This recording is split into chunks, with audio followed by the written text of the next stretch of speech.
17 August থেকে আমরা 3000 টাকা করে ভেরিফাইড লোকেদেরকে, মহিলাদেরকে অ্যাকাউন্টে পাঠাবো। আমাদের বিভিন্ন রকম, আমরা যেহেতু সংবাদ মাধ্যমে রয়েছি তো প্রশ্ন অনেকেই specific করবেন তো। হ্যাঁ এটাই বলতে চাইছে যে তারা অন্নপূর্ণা যোজনা অ্যাপ্লাই করেছে, কিন্তু যারা লক্ষ্মী ভান্ডার পেত তো তারা উপযুক্ত বলেই মনে করে যে তাদের লক্ষ্মীর ভান্ডার কারা পেত? যে সমস্ত সাধারণ মহিলারা যারা পেতেন লক্ষ্মীর ভান্ডার, যে পুরুষরা পেত তাদের কি হবে? হ্যাঁ সেটা তো বটে, সেটা আমরা বলেছি, যেটা আমরা সেটাই যেটা যে আমাদের বাংলাদেশে অবৈধ অনুপ্রবেশকারী আপনার পেত তার কথাই কি হবে? আমরা অবশ্যই বলি, যখনই আমরা জানাই আমরা বলি যে ভেরিফিকেশন চলছে। মমতা ব্যানার্জি কি করেছিল একটু শুনবেন নাকি? হ্যাঁ 100 বার নিশ্চয় লিখুন, লিখছেন 2021 সেপ্টেম্বর 2021 1,52,62,588 জনকে 500 করে টাকা দিয়েছিল। 1,52,62,588। তারপর থেকে টাকা দেওয়া বন্ধ করে দিয়েছিল।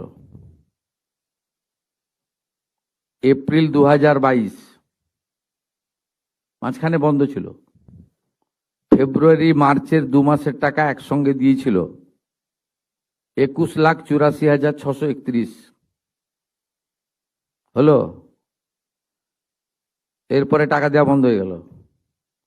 মে জুন 2022, জুলাই 22-এ দিল 3,77,883।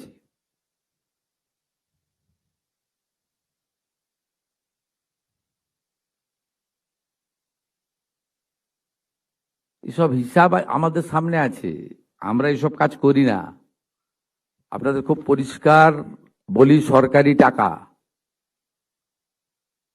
আমাদের কমিটমেন্ট ছিল, কমিটমেন্ট আছে, কমিটমেন্ট থাকবে। জুন মাস থেকে 31 জুলাই পর্যন্ত ফর্মে অনলাইন অফলাইনে আবেদন নেওয়া হয়েছে। অফলাইনে যাদের আবেদন নেওয়া হয়েছে তাদেরকে পোর্টালে আপলোড করার কাজ হচ্ছে। ভেরিফিকেশন করা হয়েছে। প্রথম যেহেতু আমরা জুনে লঞ্চিং করব বলেছিলাম, 28 লক্ষ লোককে এখান থেকে দিয়েছিলাম। নেতাজি ইন্ডোর স্টেডিয়াম থেকে আমরা অ্যাপ্রক্স 1,19,00,000 মতো লোককে দিয়েছিলাম। তারপরেও আমরা আবেদন নিয়েছি 31 জুলাই পর্যন্ত। 2,16,00,000 মোট আবেদন করেছেন। এই আবেদনকারীদের প্রত্যেকটা ভেরিফিকেশন করার কাজ চলছে। দর্শকও আপনারা এতক্ষণ ধরে শুনলেন মুখ্যমন্ত্রীর ভাষণ। মমতা ব্যানার্জি সম্পর্কে তিনি কি বললেন, লক্ষ্মীর ভাণ্ডারের নামে কি প্রহসন হয়েছিল সেটা আপনারা শুনলেন। মমতা ব্যানার্জি শাসকের নামে একটা চোর ছিল, চোরেদের রানী ছিল, এটা আমরা বারবার বলবো।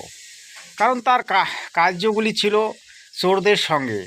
একটা কথায় বলে, চোরদের সঙ্গে মেলামেশা করলে চোর বলবে, সাধুদের সঙ্গে মেলামেশা করলে সাধু বলবে। তিনি সেই চোরদেরকে, গুন্ডাদেরকে, বদমাশদেরকে, ডাকাতদেরকে আশ্রয় দিয়েছিলেন এবং তিনি ভেবেছিলেন এদের দ্বারাই আমি বাংলায় শাসন ব্যবস্থা প্রতিষ্ঠিত রাখবো, বারবার মুখ্যমন্ত্রী হব এবং বাংলা আমার কথায় উঠবোস করবে। কিন্তু সেটা এবার হলো না। মমতা ব্যানার্জি নিজেকে মনে করত যে বাংলায় একমাত্র আমি রানী হিসেবে থাকবো এবং আমার শাসন ব্যবস্থায় থাকবে। আমি মানুষকে টাকা দেই, মানুষের উপকার করি। কিন্তু এটা সে জানে না যে মানুষ তোমার ওই সামান্য টাকার উপকার চায় না, বা ওই সামান্য টাকা দিয়ে মানুষের কোনো লাভ হয় না। দেখুন, টাকা তো একটা রেন্ডিও ইনকাম করে, কিন্তু সেই রেন্ডির ইনকাম আর খেটে খাওয়া মানুষের ইনকামের মধ্যে অনেক তফাৎ থাকে। মমতা ব্যানার্জি নিজেকে বড় মনে করত যে আমার মতোই আর কেউ নেই, আমি জয় বাংলা প্রতিষ্ঠিত করব, আলাদা একটা শাসন ব্যবস্থা প্রতিষ্ঠিত করব, আলাদা একটা রাষ্ট্র গঠন করব। কিন্তু সেটা তার জীবনে আর হবে না। বাংলায় আর কোনোদিন মমতা ব্যানার্জি ফিরে আসবে না। মমতা ব্যানার্জি শেষ। তৃণমূল কংগ্রেস মুর্দাবাদ, এটা বলতে বাধ্য হচ্ছি, কারণ মানুষ তার কীর্তিকলাপগুলি আরও বেশি করে জেনে গেছে।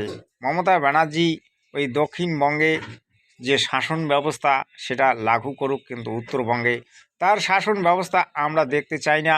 উত্তরবঙ্গের মানুষ খুব ক্ষুব্ধ হয়েছে।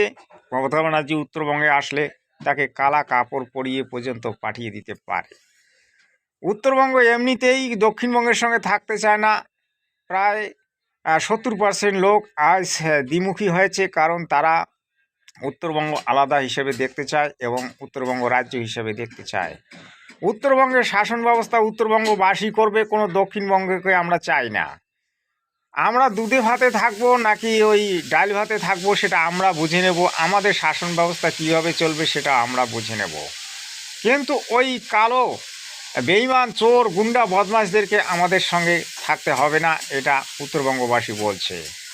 তো প্রিয় দর্শক, আপনারা বুঝতে পারলেন, তৃণমূলী হটাও দেশ বাঁচাও, তৃণমূল কংগ্রেস হটাও দেশ বাঁচাও, পশ্চিমবঙ্গ বাঁচাও এবং আমাদের উত্তরবঙ্গ জিন্দাবাদ, কুচবিহার রাজ্য জিন্দাবাদ, এটা আমরা প্রত্যেকেই চাই। রাজবংশী সেই দীর্ঘ আশা, রাজবংশী সেই দীর্ঘদিন থেকে আন্দোলন করেছে, এটা কবে সফল হবে একমাত্র ঈশ্বরই জানে। তবে ঈশ্বর কারো কাছে ঋণী থাকে না।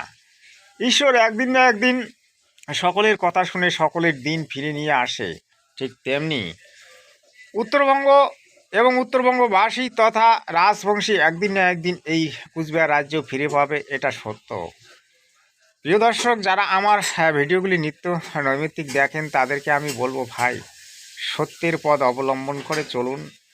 সত্য পরিসর हो सकता है लेकिन सत्य कभी हारता नहीं है।